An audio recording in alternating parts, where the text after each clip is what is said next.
It's time for a new adventure from Ride On with Friends.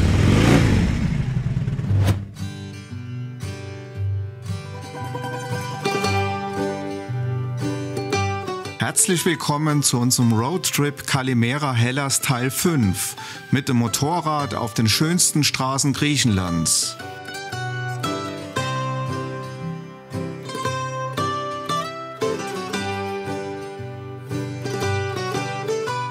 Im letzten Teil sind wir auf dem Peloponnes zunächst nach Korinth und dann über Epidaurus die Küste entlang bis nach Galatas. Weiter ging es dann bis nach Monemvasia. Das Video hierzu habe ich dir rechts oben nochmals verlinkt. In dieser Episode fahren wir gemeinsam zunächst nach Marmari, also vom Zeigefinger in Monemvasia bis an die Spitze des Mittelfingers und dann weiter über Sparta nach Kalamata. Natürlich wie immer auf der Suche nach den schönsten Motorradstrecken. Viel Spaß dabei!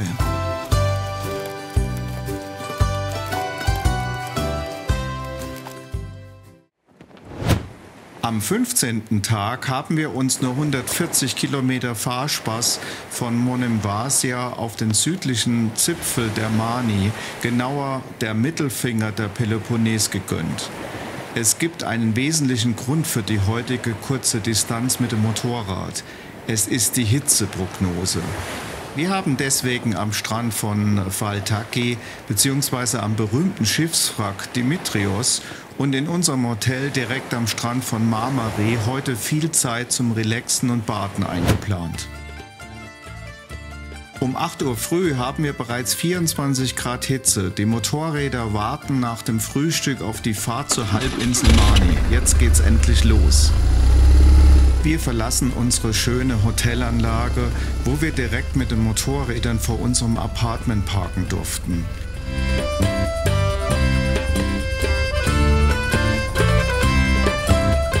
Falls ihr einmal in der Gegend seid, dann kann ich euch das Hotel sehr empfehlen und plant mindestens 2 Übernachtungen ein, damit ihr ausreichend Zeit habt, die Insel und die Umgebung zu erkunden.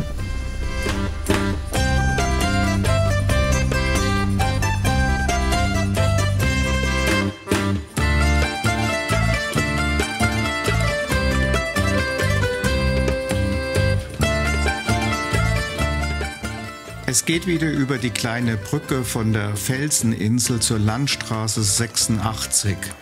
Dort fahren wir nordwestlich bis nach Skala, bevor es dann wieder südlich in Richtung Küste geht.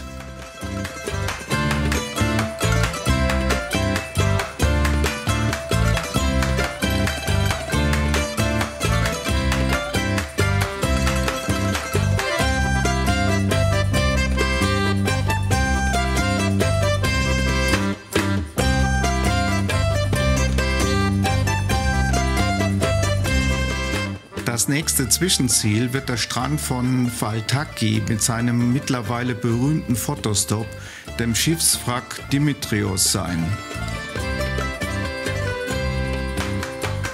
Die Landstraße führt uns zunächst an der Küste entlang nach Norden, bevor sie dann nach Westen in das bergige Hinterland des Zeigefingers abbiegt. Wir folgen ihr in Richtung Skala. Aber als erstes müssen wir unbedingt noch einen Tankstopp einlegen und die Wasservorräte aufstocken.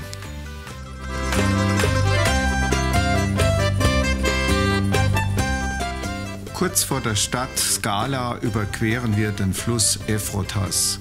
Für 4,5 Millionen Euro wird in eine neue moderne Brücke investiert, obwohl der Fluss zurzeit komplett ausgetrocknet ist. Bleibt zu hoffen, dass es mal wieder regnet.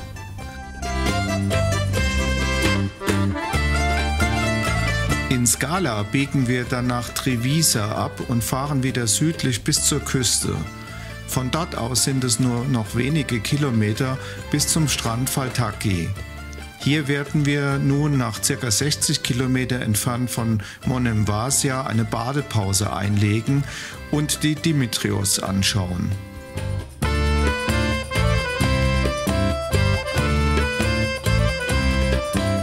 Über eine kleine Stichstraße geht es nun bis zum Strand, genauer gesagt vorbei an einem beliebten Wohnmobilstellplatz zum Parkplatz des Glyfada Beach Restaurants.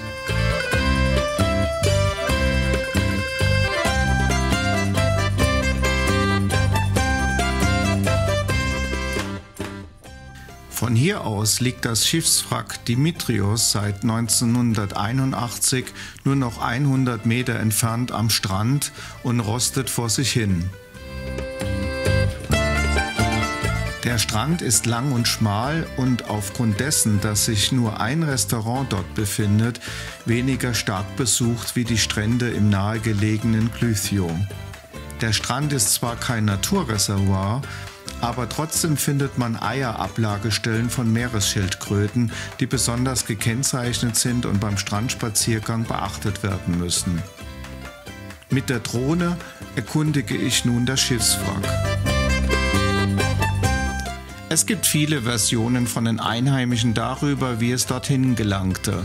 Einige behaupten, auf dem Schiff wurden Zigaretten geschmuggelt und es sei in Brand gesteckt worden, um die Beweise vor den Behörden zu verbergen. Wie auch immer, das Schiff ist immer noch da und nur wenige Meter vom Ufer entfernt, sodass es leicht zu erkunden und außergewöhnliche Strandfotos zu machen ist.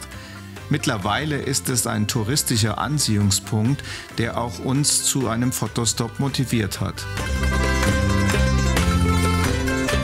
Wir fahren schließlich weiter in den südlichsten Zipfel der Mani, aber vorher gibt es nochmals ein Abschiedsfoto von dem imposanten Schiffswrack.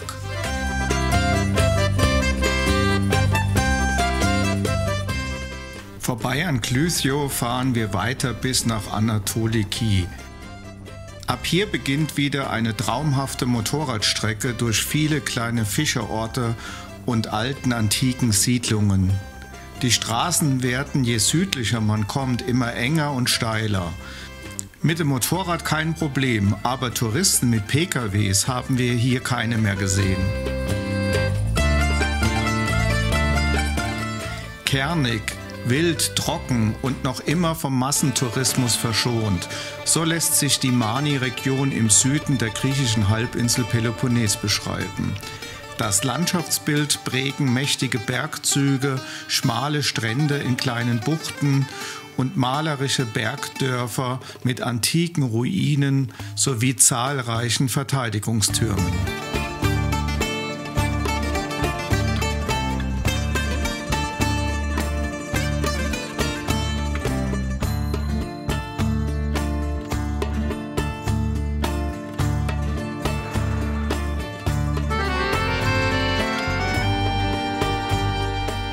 Denn genauso rau wie die Natur ist auch die Geschichte dieser Gegend.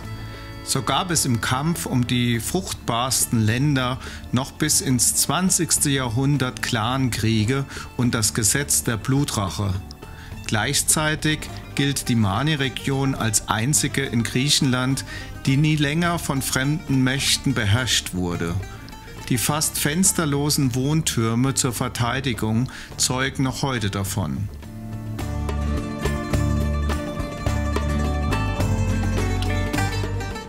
Mittlerweile wurden viele dieser Türme zu Hotels umgebaut und heißen Touristen willkommen. Als Urlaubsziel ist die Halbinsel aber weniger bekannt, obwohl das Meer auch bereits im Frühjahr oder noch im Herbst über 20 Grad haben kann.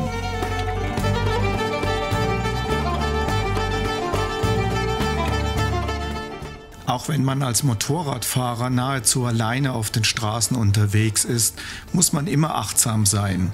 Denn nicht die Ziegen sind das Problem, sondern die Hunde.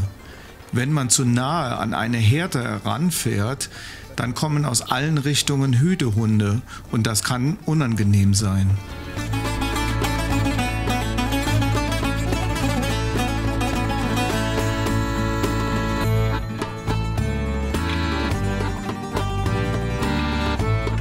Wir fahren immer weiter nach Süden bis in die kleine Siedlung Marmari im südlichsten Teil der inneren Mani mit den einzigen 2 Sandstränden in der Gegend.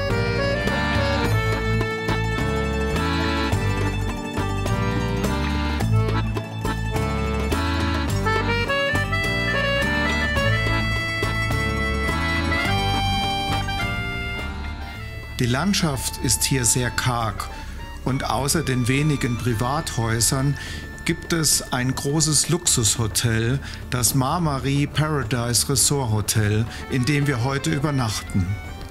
Es ist das teuerste Hotel des gesamten Griechenland-Urlaubes. Da es keine Gaststätten in der Nähe gibt und wir schon am frühen Nachmittag anreisen, haben wir Vollpension gebucht.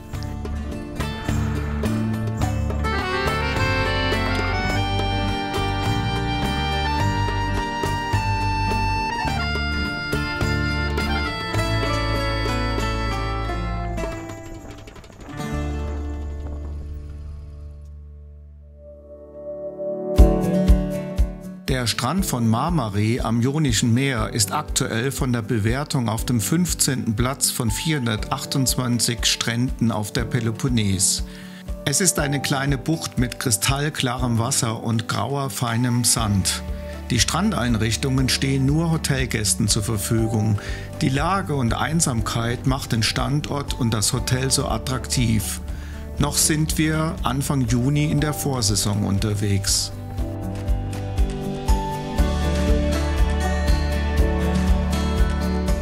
Bei der Anreise sehen wir schon oben auf einem Hügel über den beiden Buchten den Grigorakakis-Turm thronen.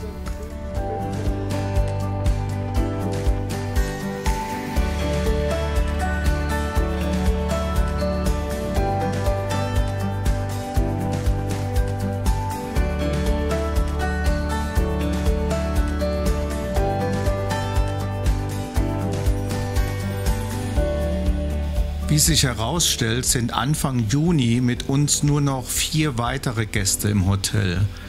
Ich möchte nicht wissen, was das Hotel in der Hochsaison verlangt, aber generell kann ich das Hotel, das Essen, den tollen Sandstrand und die Lage durchaus empfehlen.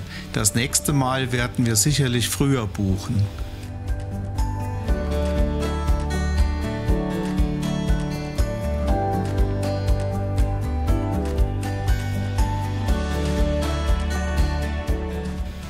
Die Motorräder konnten wir kostenlos parken. Badehandtücher und Liegen mit Sonnenschirmen standen uns auch kostenlos zur Verfügung und das Wasser hatte Badewannentemperatur in Ufernähe. So stelle ich mir einen einsamen Badeurlaub vor.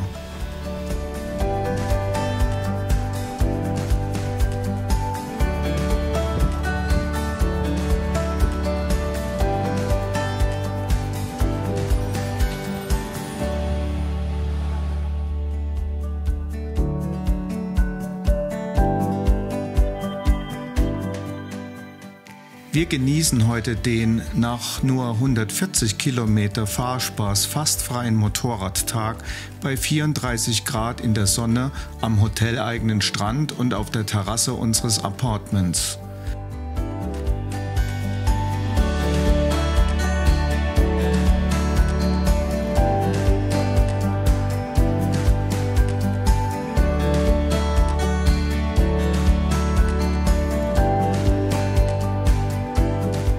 Und am Abend gibt es ein sehr gutes Abendessen, ganz romantisch bei einem tollen Sonnenuntergang. Wir besprechen die Tour für den nächsten Tag. Bis morgen.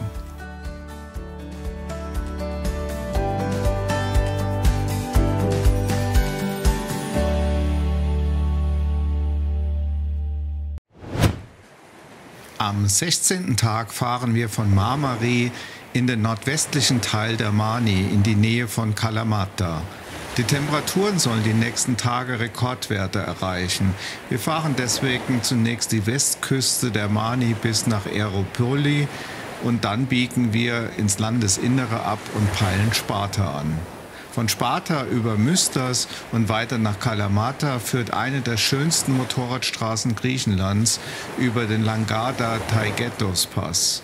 Unser Tagesziel wird dann das Strandhotel Akti Taygetos sein, das zum Baden einlädt. Und los geht's. So gegen 7 Uhr morgens erwacht langsam die kleine Siedlung, als über dem Bergrücken die Sonne aufgeht. Noch vor dem Frühstück erhalte ich vom griechischen Wetterdienst eine Warnmeldung höchster Kategorie.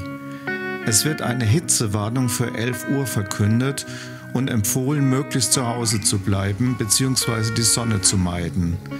Das bestärkt uns darin, dass wir auch heute nur wenige Kilometer mit den Motorrädern machen und dass wir bereits wieder frühzeitig klimatisierte Räume aufsuchen und den Tag im Meer verbringen.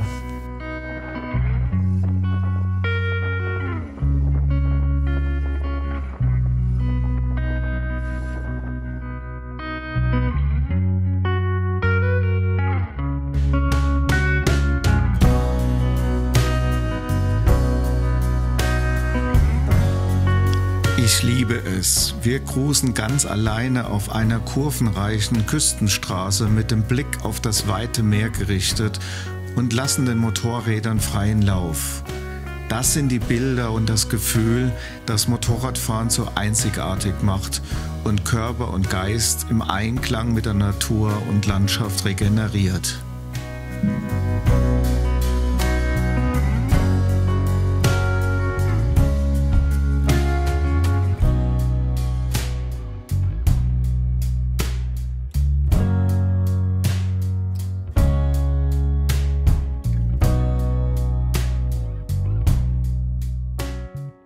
Immer wieder schaue ich in den Rückspiegel und bedauere es, dass wir bereits nach einem Tag wieder diesen wunderschönen Landstrich jenseits des Massentourismus verlassen und in die Hochburg der Touristen nach Kalamata fahren. Aber hinterher ist man immer schlauer. Das Hotel war in allen Belangen, auch wenn es von außen nicht so aussieht, spitzenmäßig, insbesondere auch beim Preis.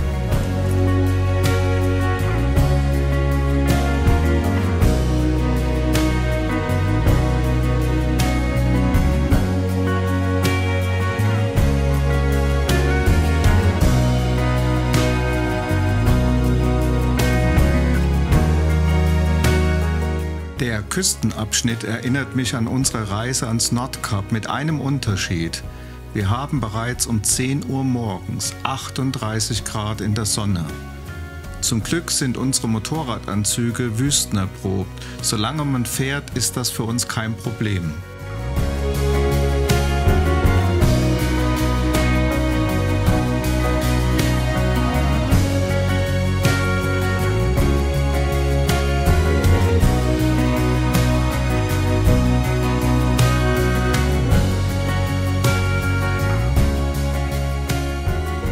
Wichtig ist, dass wir heute viel Wasser trinken und viel Pause machen. Auf der BMW von Christine können wir bereits um 10:30 eine Temperatur von 43 Grad erkennen. Unglaublich, was hier Mitte Juni 2024 bereits eine Hitzewelle über den Peloponnes einbricht.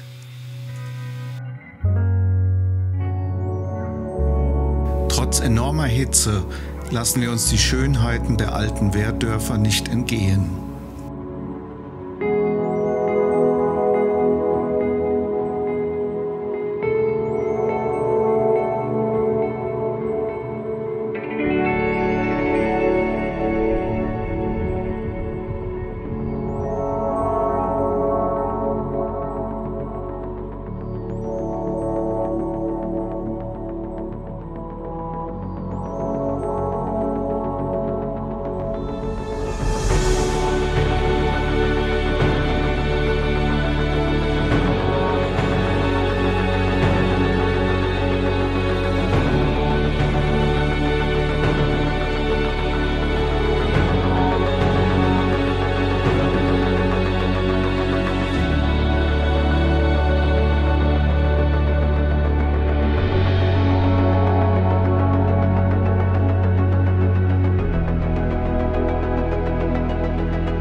Je weiter wir auf der Mani, also dem Mittelfinger der Halbinsel Peloponnes, nach Norden fahren, umso breiter und besser ausgebaut werden die Straßen, damit auch die großen Reisebusse im Hochsommer mit den Touristen bequem an ihr Ziel kommen.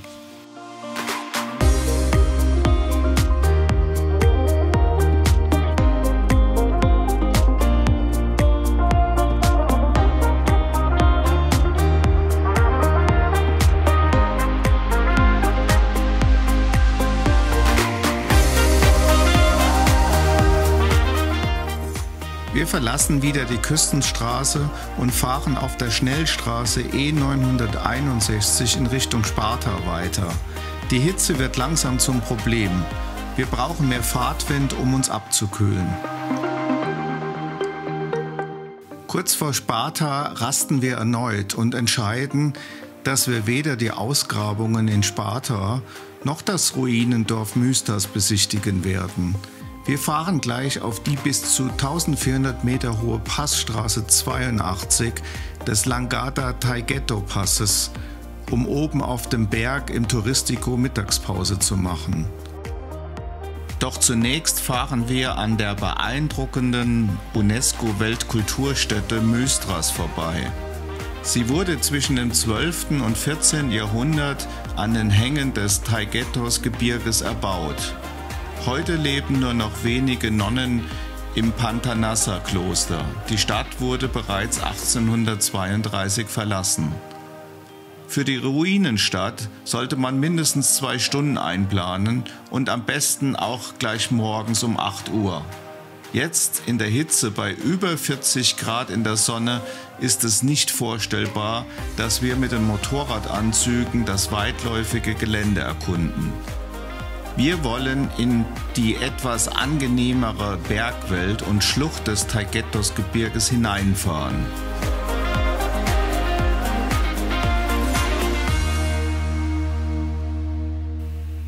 Über viele Serpentinen geht es kontinuierlich bergauf.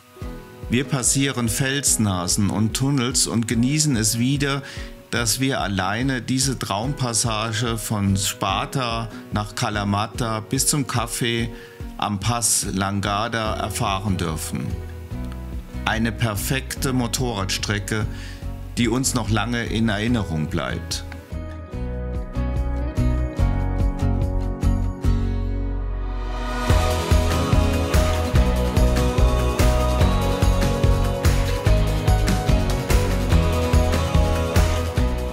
Es ist wieder an der Zeit für einen kurzen Fotostop, um einerseits den Ausblick in Richtung Sparta zu genießen und andererseits bei der Hitze viel Wasser zu trinken. Selbst bei unserem Motorradausflug in die Sahara hatten wir geringere Temperaturen.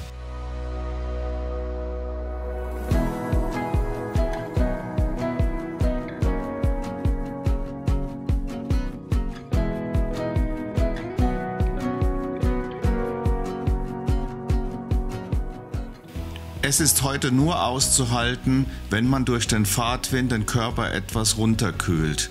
Die Hitzewarnmeldung der Behörden hatte ihre Berechtigung. Ich freue mich schon auf das Baden im Meer, also weiter nach Kalamata.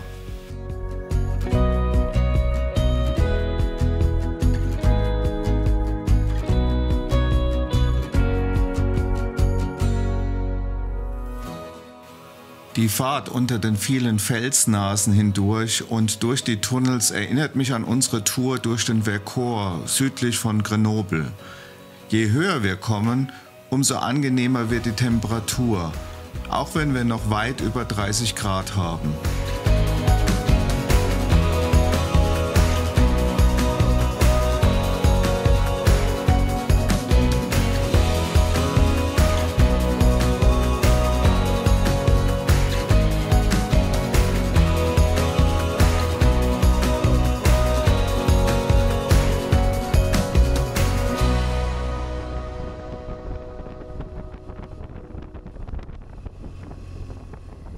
Oben am Langada-Taygetos-Pass angekommen, kann man bei schönem Wetter bis zum Meer nach Kalamata blicken.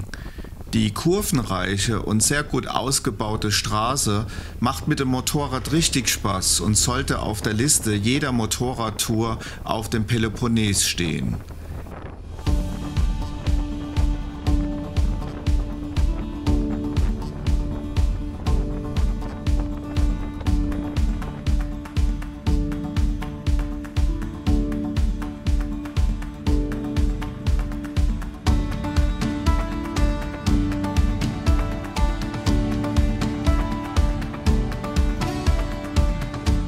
Langgezogene Kurven weisen uns den Weg wieder vom Taygetos-Gebirge hinunter bis auf Meereshöhe nach Kalamata.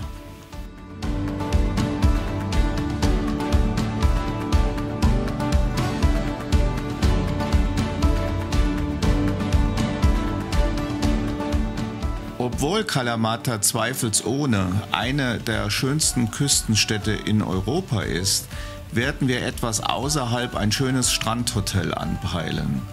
Die Geschichte von Kalamata reicht übrigens weit zurück. Bereits Homer erwähnte sie. Der smaragdgrüne messinische Golf lockt auch sehr viele Badeurlauber an.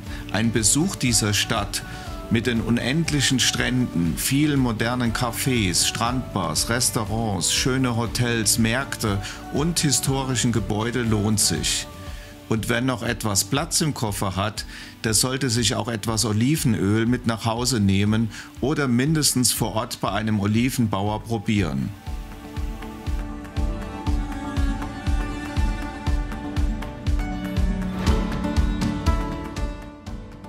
Die Rezeption im Hotel hat bei der Hitze mit uns Mitleid und gibt uns ein Zimmer-Upgrade in der Nähe des Pools.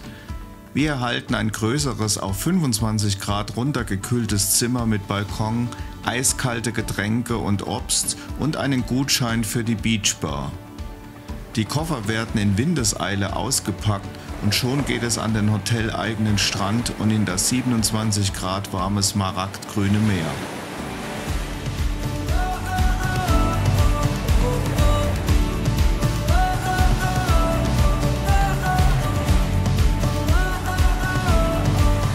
Der Sonnenuntergang über der Bucht von Kalamata ist einzigartig.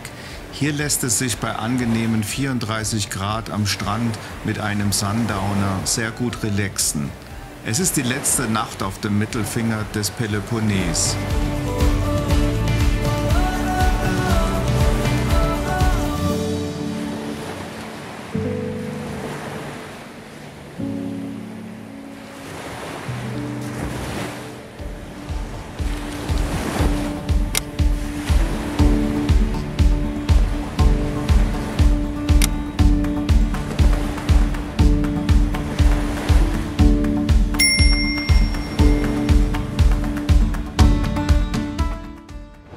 Ich hoffe, dass es dir bisher gefallen hat und ich würde mich freuen, wenn du mit uns auch in den nächsten Episoden auf den Motorrädern durch Griechenland unter dem Motto Kalimera Hellas unterwegs bist.